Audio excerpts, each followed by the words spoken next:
So late last week, before departing for an undeserved vacation to the beaches of Delaware, and while Americans are still in the hands of Hamas, your President Brandon delivered, and I use that word delivered very loosely, a rambling, stammering mess of an Oval Office address where he stressed the importance of supporting Israel, but also took the opportunity to pivot to his favorite topic, the endless funding of Ukraine.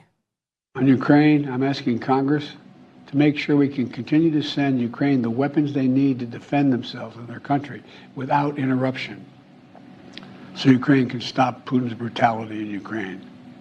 And if Putin attacks a NATO ally, we will defend every inch of NATO which the treaty requires and calls for.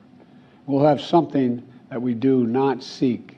Make it clear, we do not seek. We do not seek to have American troops fighting in Russia or fighting against Russia. Super clear. Well, I'm sure the American hostages still being held by Hamas terrorists are comforted to know their president spent a bulk of his address talking about Ukraine. And I'm sure Israeli allies are also stoked to know that while Biden is requesting $14 billion to assist their effort to demolish Hamas, he's also seeking an additional $60 billion for Ukraine and is tying Israel's aid money to Ukraine's money, holding it hostage. This is part of a larger request for a total of $105 billion for this emergency funding. Important to note, we don't have $105 billion to give, so I guess we'll just keep running up the debt with monopoly money and hope no one can count. But the Uniparty is fine with this. The Uniparty loves dealing in monopoly money.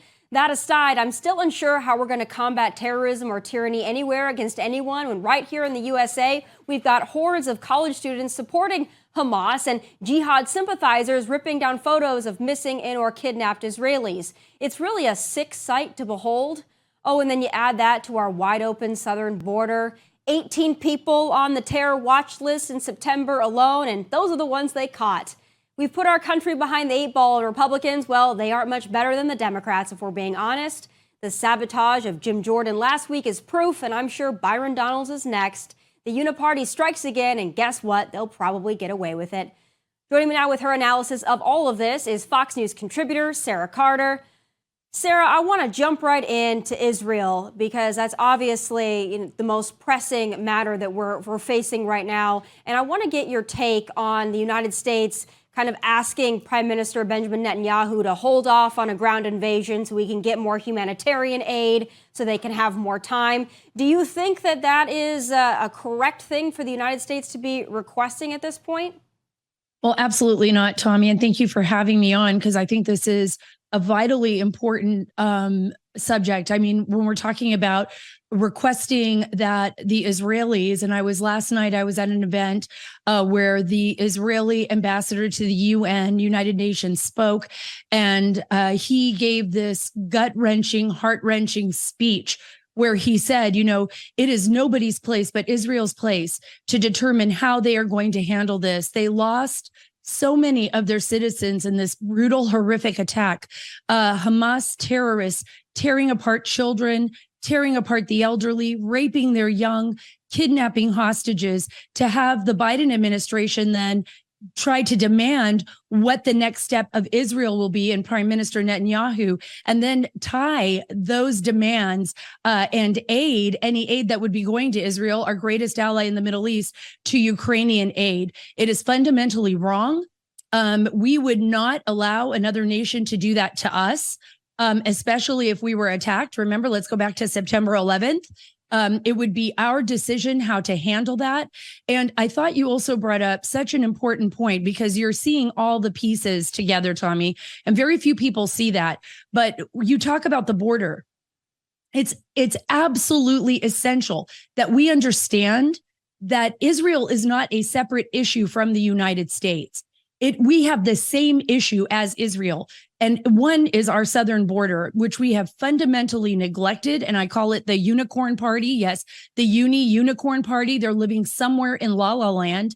I don't know where they're living, but they're going to they have put all of our lives in danger.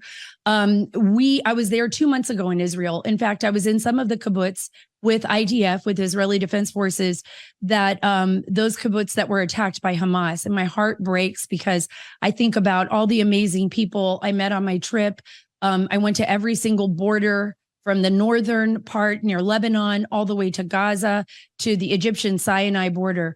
And if Israel is considered the premier border security of the world, and this happened to Israel, what's going to happen to the United States of America, where we have left this border wide open, where the Biden administration has failed to protect us? The only president that I remember, and I've covered the border since 2006, 2004, the only president I remember actually doing anything was actually President Trump, because even when I dealt with the Bush administration under President Bush, there were so many failures because they kept wanting to pass immigration reform without securing the border. Now it's just no holds barred. It just leave it wide open and let everybody kind of pour through. So in summary, I mean, just for this point that you made, I think we're in serious danger. I think we're in serious trouble by an administration that set us up for failure and gave our adversaries the upper hand. And now we see what is happening to our allies. And I got to tell you, Tomi, I'm really scared of what's going to transpire in the next upcoming 6 months to a year, because we could be facing a world war. Right. And, going back to that southern border as well, the Democrats, they will use their talking point that this aid package includes money for our southern border. But if you actually look at what they want the money for, yes, they want to hire Border Patrol agents who don't want the job, but they also want to provide more money for the illegal immigrants and their care. So when you actually go through this, the Democrats will tell you, hey, we're putting money in there to secure the border, but they're not putting money in to secure the border. They're putting money to aid and abet the illegal immigrants to come over faster, be processed faster, and be bused or flown into a city or state near us. So that to me is infuriating. But I think it's also important here, going back to Israel and Ukraine. I mean, we've been propping up Ukraine for a year and a half now. I mean, at some point, there's got to be a discussion of how much we're going to do. Is the juice worth the squeeze here? And then furthermore, I think what's so frustrating, and I know that people will criticize this, but let's be honest, Hamas terrorists, radical Islamic terrorists in all of these Middle Eastern nations that are, flying the flag of jihad, the Russians are not saying that they're going to have a global movement of jihad, and they're not encouraging Russians to, commit jihad on Jews or Americans. The Russians, obviously, we are not supporters of dictatorships. We're not supporters of Putin. But when we look at the most pressing threat here, and we're seeing it in our cities and our streets right here in the USA, to me, what's going on in the Middle East is far more concerning for most Americans than Ukraine. And maybe that's just my perception, but boy, I got to tell you, that's how I'm feeling looking at the way our cities and streets look right now.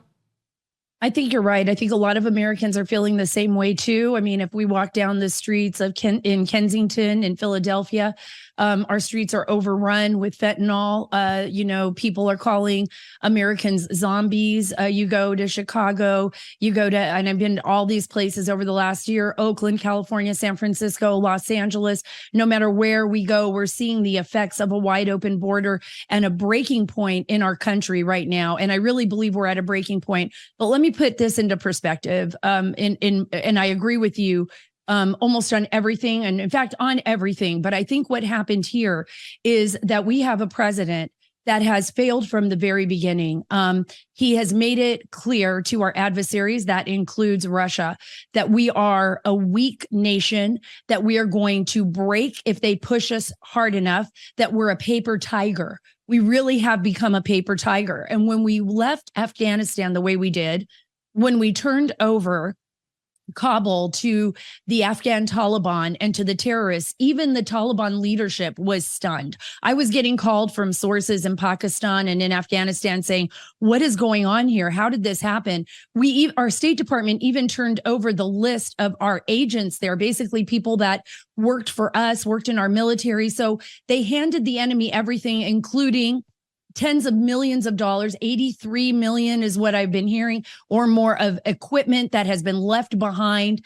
And now that equipment is being sold on the black market around the world, and there's continuous intelligence investigations into that. Now, just put this into perspective. China, under Xi Jinping, Vladimir Putin, Iran, North Korea, all of the major players against the United States have seen this administration's weakness, and they're like sharks, Tomi, circling the water and trying to affect a geopolitical change in the world that I think is going to be historic. What they're seeing is our weakness, and they're utilizing proxies like the drug cartels in Mexico. They're being utilized like Hamas, like Hezbollah, to target not only our allies, but the United States itself. And we're not waking up. And we have lawmakers that have failed to do the job for the American people that we've asked them to do. We have an executive branch that is a joke in front of the whole world. And we're now in a point in history and a point in time where we're not going to be able to defend ourselves on multiple fronts. Meaning, while Israel is going to be fighting off, and hopefully they go into Gaza and just eliminate every Hamas leader and Hamas military terrorist that targeted their people. But while Israel goes into Gaza, guaranteed Iran is going to look at the northern front and move people, Hezbollah and Hezbollah fighters, into Israel from the northern front, stretching Israel thin. We already have our Navy fleet out in the water out there by Israel right now. We see China moving its own fleets out there. We see the world repositioning itself. The USS Ford is out there. We see the world repositioning itself, and Russia will too. Because Russia realizes it has an opportunity now to gain some traction. Because the United States, one, we don't have the money to fund the Ukraine war that we've been funding. And two, we don't have the military capacity to do it. And they're having a huge time right now, a very difficult time, trying to recruit people in the United States to the US military after this woke administration has made such a mockery of it. So we're in a really bad state of affairs. I've been talking to a lot of senior officials about this. Not just here in the United States, but overseas. And I can tell you this, the reason we're positioning our military in that region of the world, in the Middle East, is because I think there is a very terrifying awakening right now in the United States government. And they do not know what our adversaries are going to do next. But I could tell you this, they're going to do something. And if we're not ready to confront that, it could be a very dangerous time for our country.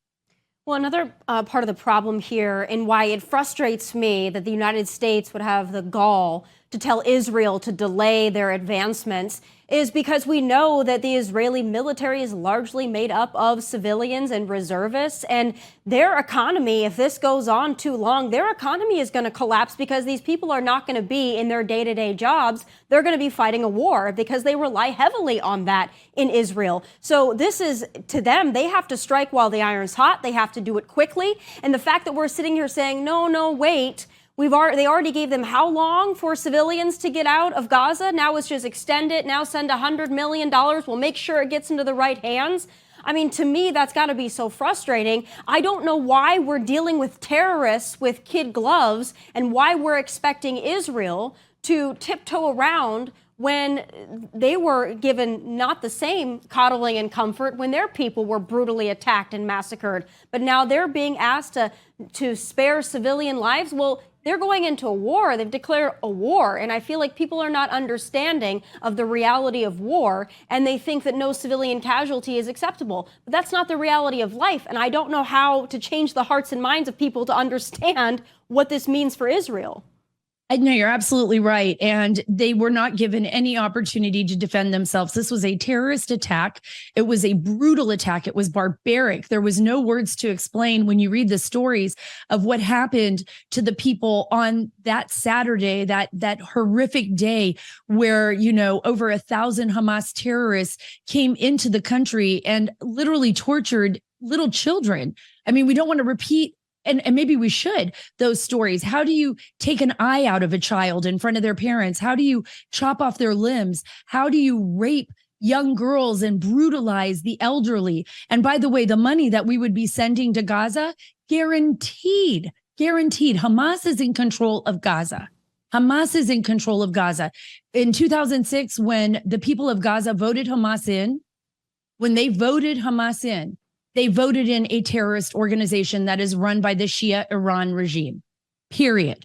And if people cannot have the moral clarity to say what happened there was wrong, and then to have the gall to ask Israel to take a step back. That would be like asking a parent or a mother or father whose child has just been attacked by the neighbor, to not go over to the house and just step back, just leave it alone and don't do anything until we can figure out how to handle the neighbor. No, I'm sorry, that's my neighbor and I need to handle it, because Israel is a small sliver of land in an area of the world surrounded by enemies. So that's all they got. If they don't protect their land, what's going to happen next? And I think we need to start thinking like Israel. What's going to happen to us if we don't protect ourselves, if we don't protect our nation from what we are seeing, which is a collapse and a weaponization of our government internally, an executive branch that makes no sense and embarrasses the world, and lawmakers who are up on Capitol Hill, duking it out behind the scenes and can't even agree to a speaker, even though, Jim Jordan was right there close enough to make it, right? And I know the chairman, and he's a great man, and, it wasn't good enough. Okay, so now you guys are fighting. And we've got November coming up, and a possible looming government shutdown. I don't know what it's going to take, Tomi. I'm kind of like, I'm with you. What is it going to take for people to have moral clarity? What is it going to take for people to see the situation as is and to make the right decisions? And I got to tell you, there's a terrifying feeling. And I know you're talking to people across the country as well. You spend a lot of time, traveling and talking to just regular folks, regular Americans doing their daily thing. And I got to tell you, they're very scared. They're very worried. They're worried about the upcoming 2024 presidential election. And they're worried about what direction our nation is taking now. I mean, we're going to be we're definitely on multiple fronts here, on the edge of a world war. And that's pretty frightening. And not only that, as I mentioned at the top, this uniparty, a lot of Americans are really concerned about that too, because they felt like they elected Republicans and now they're not sure. The Republicans that they elected, they're not sure if they're doing the bidding of what they thought the Republican Party was sent there to do. So it's an overwhelming feeling of being forgotten by everybody.